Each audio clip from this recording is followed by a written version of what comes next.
You think there's a monster behind that closet? Cool. Let's go open up that door and see what's really there. It's probably not a monster. It's probably a lesson you need to learn. Enter the world of magic mushrooms with Microdose U. Hey, Jake, so fantastic seeing you again. Welcome back to the show. How are you today? Dr. Dave, it's great to see you as well. Yeah, thanks for having me back. I'm doing great, getting a good, couldn't ask for a better start to my week here than being with you. And I'll tell you, like I said last time we talked, I love your energy, and I'm going to say it again. Seriously, you just whenever I chat with you, man, I get real, just feel really, really good. So let's get right into this. I've got a question for you. I know you see clients, and I know you help guide people through journeys, through psilocybin journeys. So a question I get asked a lot is like, what does it really feel like? I talk a lot about microdosing on my channel here, but people are saying like, what does it really feel like to go through a full journey? So is there any way you can kind of guide me through or guide us through from start to finish? What do you do when somebody contacts you, and how do you get them through their first journey or a journey? Yeah, I'd love to. I'll take you again. Everything in this work is pretty nuanced, right? And a lot of different experiences. I'll take you through kind of a typical client journey. They find me in some fashion. I have a website, I have Instagram. However, they may find me and reach out, referral, whatnot. And then the first thing that we always do is set up a clarity call. So that's a half hour, and it's just it, for lack of a better term, it's really a vibe check. It's making sure that they're comfortable with me and that I'm comfortable with them. It's what we're deciding if we're going to embark upon is such a intimate, energetic exchange that we both need to feel safe in each other's presence. And from their standpoint, to be able to be vulnerable, they need to make sure that they could trust me. So that's what we're trying to parse out on the first call. And that's, again, a half hour, them running me through their history, what they're seeking, me sharing a bit about my philosophy and approach to the medicine, answering any questions. And then on that call, I always say, don't make a decision. Hang up, sleep on it at least one night. If you want to move forward, reach back out. If they do reach back out, we send paperwork and my liability forms, and I get a medical history. If they clear that, then we're good to work together. And then the process actually starts. So it's typically about 6 weeks. So typically, when do you ask the question like, what is your goal? Like, what do you want to do this journey for? What's your reason for journey? And I'm sure you do, because I think you just said that. But then, what's a typical answer? What is the normal? I guess there's no normal really, but what is like a typical answer you would get? Like, why does somebody want to do a journey like this with you? Number one question that we need to define, and the earlier the better in the journey, right? So in that preparation, intention setting. And again, these vary. A lot of folks come in for healing past traumas or trying to realign and find their inner voice or North Star, what's next, are probably the two most common, right? Folks just being stuck and needing a reboot and seeing psychedelics as a path forward. Well, so and then what's next after that first call? So after that clarity call, we hop into our preparation, and that is minimum 2 hour long Zoom calls, sometimes three, sometimes four, depending on what it takes. The first is more of a traditional therapeutic setting, right? Where they're doing about 80% of the talking, and I'm kind of staying quiet, doing about 20%, prodding where I think necessary, and just getting a full idea of three things: their past, where they're coming from, and then their present, where they're at right now, and then hopefully, with intentions, their future. Um, and then the next session of preparation is going to be a little more me doing a little more talking about what to expect with the journey itself, um, as well as intention setting and just getting really clear on what we're doing moving forward. And that the analogy I always like to paint for especially folks who are new to psychedelics is we are creating a garden here. And that first integration is taking care of the soil and getting the compost and adding earthworms and making sure it's really tilled and ready and fertile to sow our seeds. And that will be the ceremony itself is when we actually put the seed in the ground. Do you have anybody that, after this clarity call or even after the next call or so, anybody you just say, well, to yourself at least at first, I don't think I can work with this person? Does that happen frequently or ever? Absolutely. I wouldn't say frequently, but it happens. And I always need to check in with myself because I am running a business after all, and it's money, but integrity over money. And whether I think either I'm not qualified enough or I'm not the best person. Again, I have a network of facilitators that I'm in close communication with. So there may be someone who is more focused on alcoholism or sexual traumas that I'm like, I don't think I'm the one to handle this. I think you'd be in better hands there. So that happens. Yeah, it happens for sure. And I think it's ultimately the best case for both of us. Yeah, I mean, this is something you're going to be pretty intimately involved with somebody with, and you want to make sure you're the right person for them, and they're the right person for you. Like for example, if I take on a coaching client, you better believe I want to make sure that we click and we connect. And it's the same thing. If I feel like no matter how much money somebody wants to pay me, if I don't feel that we're right for each other, the money doesn't mean anything. I want to make sure. So it's very similar situation with you then. Absolutely. And yeah, incredibly important to have that just that free exchange of thoughts, right? When you're not connected with someone, at least in my experience, it's hard for me to show up fully. I'm not really present, and I've just had those conversations where I pull back and I'm like, I don't think I'm supposed to work with that person. And it's no offense to them. But yeah, it absolutely happens because again, it's such a, you know, folks need to feel safe, and I need to feel safe in this work as well. So it's something that definitely needs to be established at the forefront.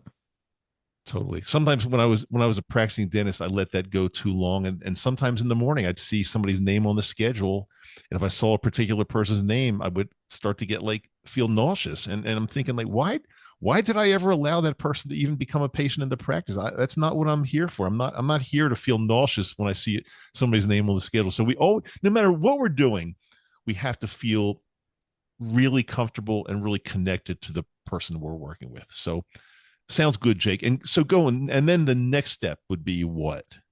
So then we hop into the ceremony, right? Sowing that seed and hopefully something beautiful blooms. And that could look any number of ways. I've had clients that are all over the country that fly me out because they want to do the ceremony at their house where they feel very calm and connected and safe. Some folks need an escape from that, right? Some folks need to step out of their reality and decide to come out here to Salt Lake. So a lot of those folks will get a hotel for about 2, 3 nights, kind of check in and acclimate. And then depending whether they want to do it at an Airbnb they get or do it at my place, I have the ceremonial space in my house that I'm always happy to offer. Do you have a And the preference? ceremony, Do you what's prefer that? do you prefer one over the other? I I'm always happy to meet people where they're at. I used to love travel. I like home. I got a nice home. I love it. I don't like to leave as much as I used to. So yeah, I think I like to do it here. But happy to meet people.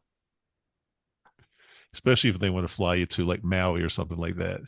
I'm waiting for that. I went up to Alaska last year, I've never been to Alaska. I was so excited, but it was Fairbanks in January, and it was not quite the Alaskan trip of my dreams. I don't think I saw the sun. Wow. Wow. But that's incredible. Somebody flew you to Alaska. I don't think you drove. They flew you to Alaska, and well, that's good for you though. That's beautiful. Even though it was Fairbanks in January, still, I'm going to say very very cool, very cool. Okay, so you're in the setting wherever it might be, whether it's their home, their Airbnb, your studio or your place, then what? So there's a couple requisites that I always make sure with every ceremony. I usually start them a little later in the morning.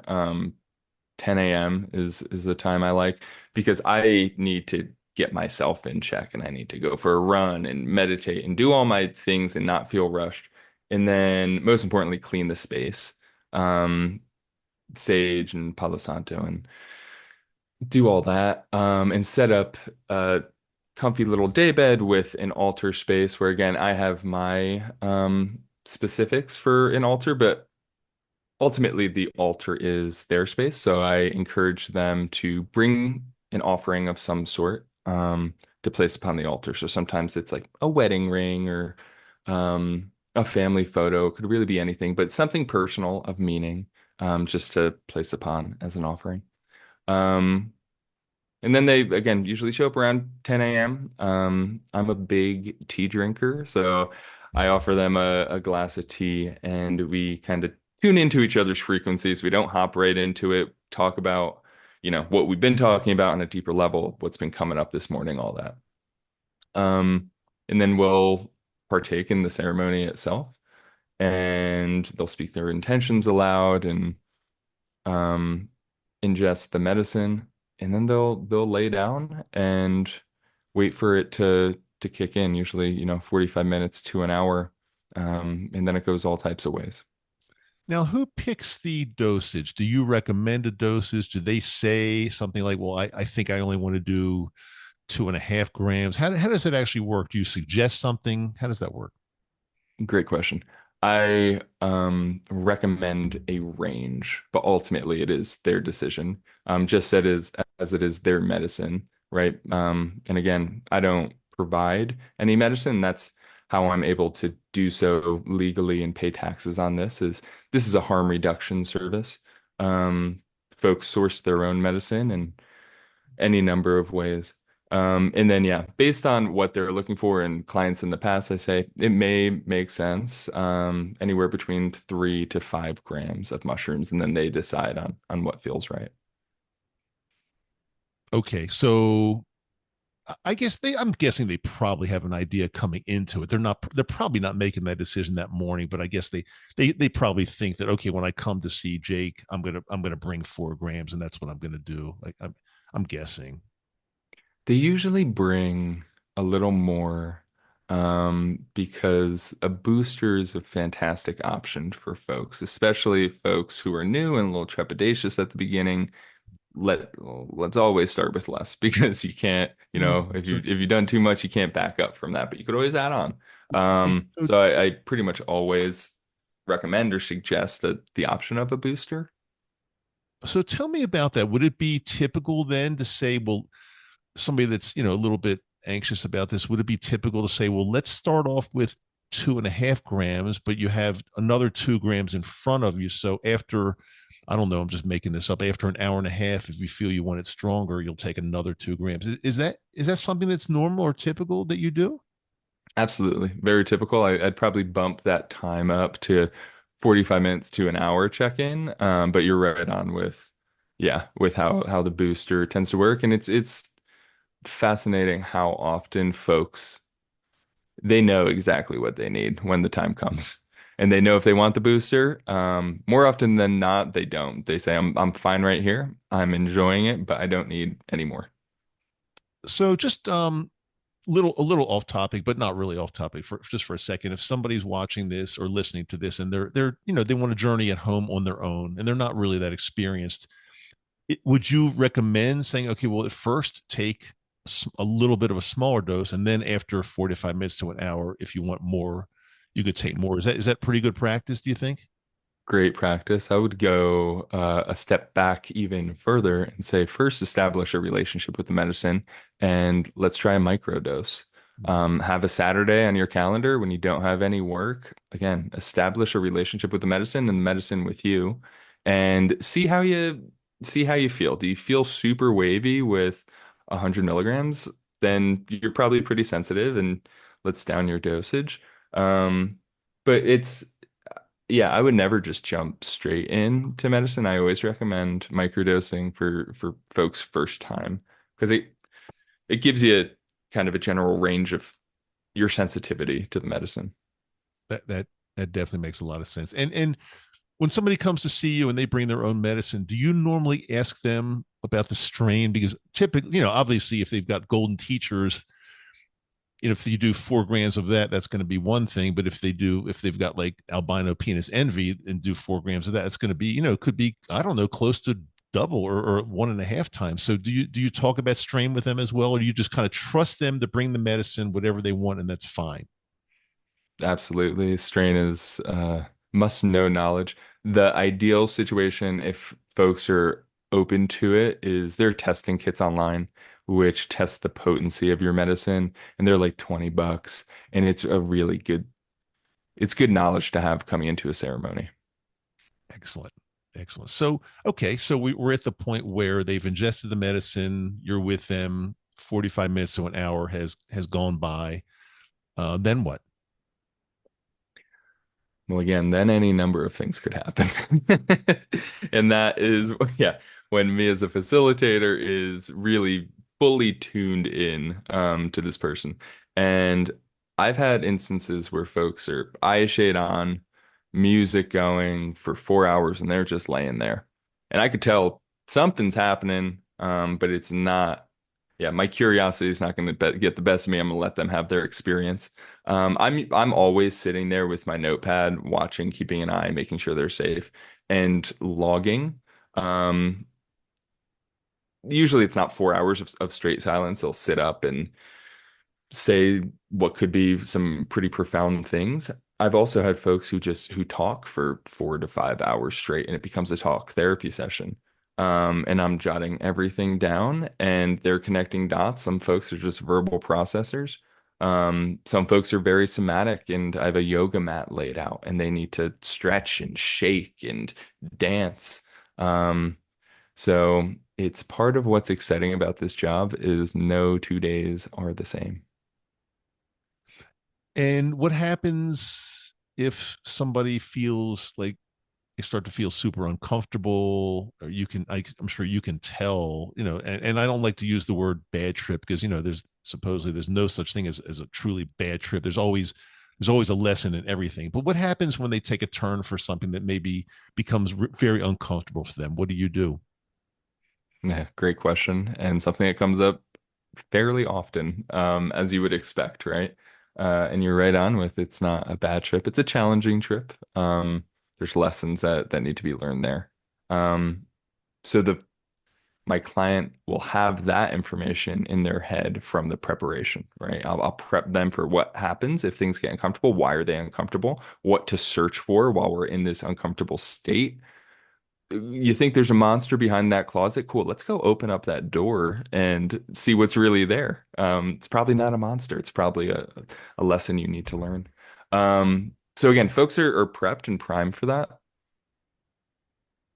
When it comes to when it's too much and they need to regulate, again, in preparation, we talk about how to do so. So part of my preparation protocol is having folks work on their own form of breath work, just a calming breath, as well as meditation. And then another thing I have them do is go sit under a tree. Just sit under a tree once, and the purpose being to create space and find what that stillness looks like. And the reason we do all of those things, again, is to create space to feel what you're feeling. So that if things do go pretty acute, in the ceremony itself. Cool. You've been doing that breath, that square breathing for 2 weeks now. Let's go ahead and do it together. Let's sit and face each other and do it together. I have a few other different practices. Um, I implore kind of a break in case of emergency, depending on the severity of someone's anxiety around it. But it's pretty often that folks, I mean, I would say 100%, they always end up coming back down and just focusing on their breath and recentering.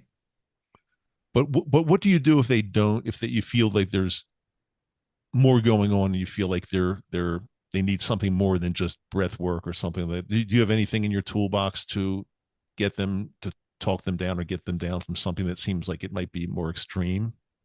Yeah, the when you reach that level, it's most common that it's looping. And this is typical of people who take too much, right? When they're like, I want to have a crazy experience. I'm going to take 7 grams against my recommendation.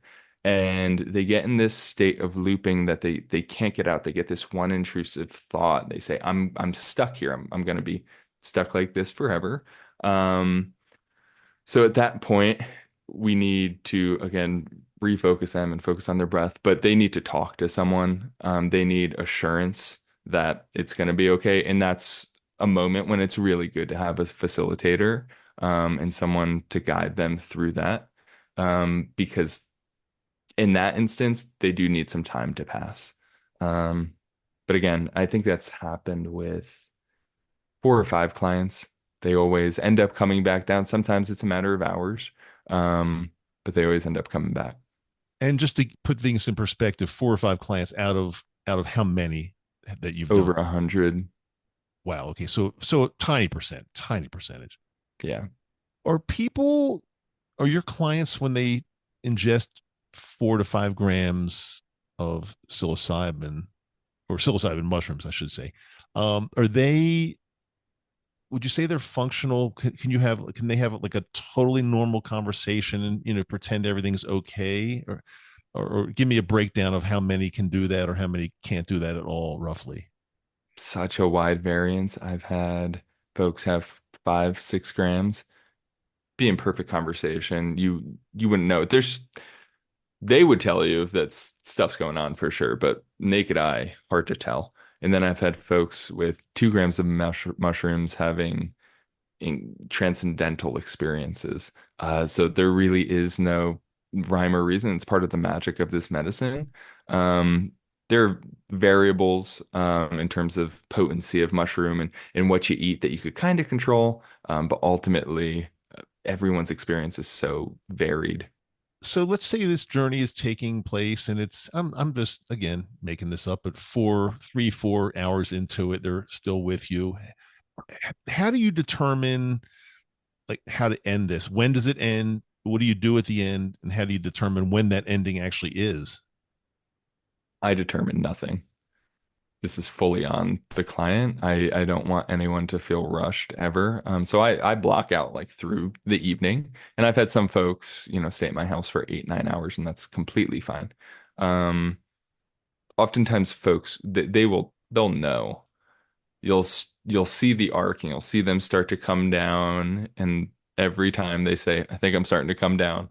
We usually go for a walk in the backyard and they just start to reconnect. And then they'll reach a point where they're pretty depleted and they're like, I'm ready to go back to the hotel and just like take a bath and hang. And, I always say be gentle with yourself in the night. Try to journal, is a big tip that evening. Even if it's voice recording, if you don't feel like writing, try to get down your experience as best you can because it's going to start to fade, right? It's like a dream. So you want to be able to plot down as much as you can. But yeah, they're the ones to call the shots for the entire day. I am That's why I am careful not to call myself a guide, but rather a facilitator because I'm not guiding the experience. I'm here to hold the container. But they're the ones guiding their own day. And when they're ready to leave, when they leave, I mean, do they drive back to their hotel in a rental car, or do you say, hey, you need to furnish transportation? I don't, no matter what, I don't want you driving after this journey. How does that work? Great question. Absolutely not driving themselves. Yeah, they're Ubering. If they're here local in Salt Lake and have a friend to pick them up, that's fine. But yeah, they're not driving for the remainder of the day. What else is there? Anything we kind of took this from the very beginning, from your initial call with them, and then through the journey to the time they think that they're fine and it's over. Then what happens after that? I'm assuming, I'm just guessing. I know you, and I know you care so much about your people. So I'm guessing it's not the last time you're going to talk to them. Absolutely not. And integration is as important as prep and the ceremony itself, right? And going back to that analogy where the ceremony, cool, we have this beautiful rose, but if we don't take care of this rose, it's going to wilt and die. So we need to prune it, we need to water it, we need to give it sunlight. That's integration. And that's usually 4 or 5 days after. We need to let the dust settle a little bit. So there'll be an afterglow phase for those 2 or 3 days after. You get about 2 weeks of neuroplasticity, which is fantastic. It's a great time to actually enact these changes. We'll have our first integration call. I'll go over my notes with them. We'll talk about the ceremony. We'll find some shared points of some big profound moments they have and take some lessons away from there. And then the most important part is what's the plan to enact the changes that they want to see. And the remainder of the integration calls are following up with that plan that we derive it from the first. And how does future dosing of the medicine come into play? Like, do you say, well, I'm going to recommend that you microdose, or do you recommend that, maybe after several months they're going to take another journey? Or how do you determine that? And what do you usually recommend? Again, it's not my choice, not even my place to recommend. I would say I'm really hands off. There to answer any questions. And if folks say, I want to do another journey tomorrow, which they never do, they need time, obviously. But next week, say, I will step in and say, okay, my suggestion is give it at least 6 to 8 weeks. Let this one really settle. Let's get this intention plan to use. Um, Microdosing is pretty common after that folks want to, so I'll give them a plan for microdosing. But yeah, it's fully in their hands, depending or deciding what they want to do and how they want to proceed. I do get repeat clients, folks that want to go deeper, and those are fantastic for them because the first journey jitters are out of the way and they kind of go deeper. And they really do build upon themselves. We become more comfortable with each other. So that's fantastic, but I don't do no follow up they're not on my mailing list after. Is there anything we missed or anything that you want to add that I just didn't get to ask you about about the, journey from start to finish? I think we covered it. I think, yeah, you got a pretty good idea of, if you could call it, the typical journey. That's typically the framework we work within, of course. But everyone's experience is vastly different. Very interesting. I thank you so much for your time. Look, I'll tell you something.